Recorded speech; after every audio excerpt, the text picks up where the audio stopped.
My name is Andrew Burton. I work as a freelance photojournalist based in New York. In February of 2011, I covered the Egyptian Revolution, and while most images that you typically see out of the revolution might look something like this, I've really tried to look at how a revolution is created and sustained.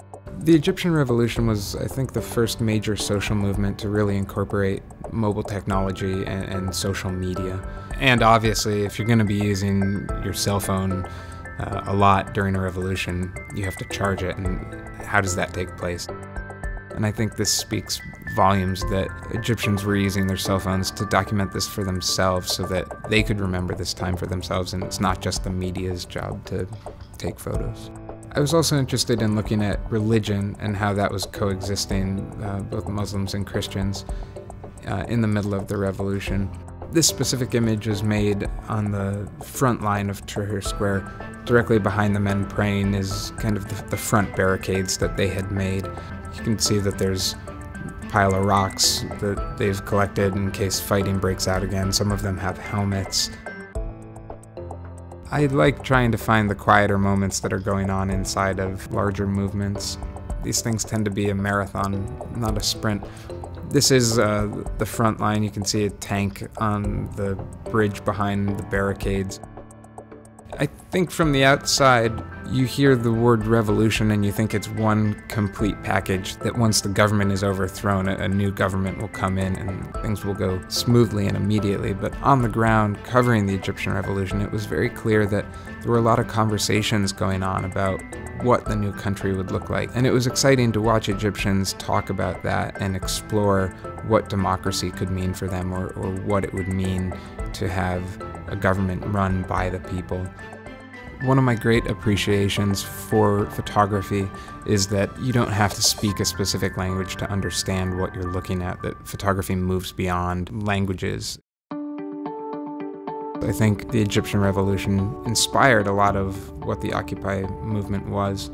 And while I don't think the two movements were directly related, I do believe the Arab Spring really opened the eyes of a lot of people in the US that social change was possible. After I covered the Egyptian Revolution, I came back to New York and started covering the Occupy Wall Street movement in the fall of 2011. It felt like it was the first time that the millennial generation really felt like they were going to stand up for something. I think in generations past, there's been the civil rights movement or the gay rights movement or the Vietnam War. I try and keep my eyes open to what is happening beyond the immediate protests or violence or whatever is most sensationalistic. In this specific moment, it was one of the first times I had seen Occupy come face to face with people inside the institution that they were protesting. In this case, Bank of America employees. And it felt like a moment where they were really sizing each other up for the first time. For me, this image speaks volumes again of the protesters really being on the outside of the institution, looking in, trying to change what they disagreed with. So at about 2 a.m. on November 15th, the police raided Zuccotti Park and kicked all the protesters out. It was a really chaotic night. People didn't know what was going on.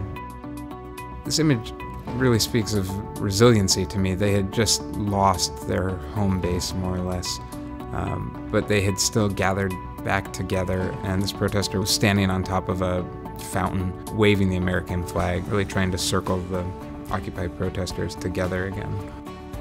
There continue to be a lot of conversations about whether photography still has a place in the world. I believe strongly that photography still does have relevance. I think photos freeze moments in time that make you pause and reflect and think about what you're looking at.